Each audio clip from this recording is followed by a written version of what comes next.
Добър ден, това са обедните спортни новини. Втори медал за България от европейските игри в Баку. Отличието е факт, след като Елица Янкова се класира за финал в категория до 48 кг в борбата в свободен стил. Срещата и срещу представителката на домакините от Азербайджан Мария Стадник ще бъде предавана пряко по БНТ в 17 часа и 15 минути.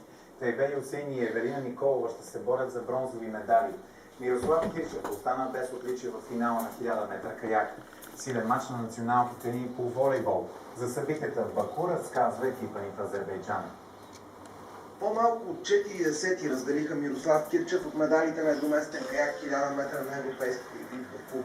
Русенец се финишира четвърти изключително скоро на финал. Кирчев беше възделит на старта, но се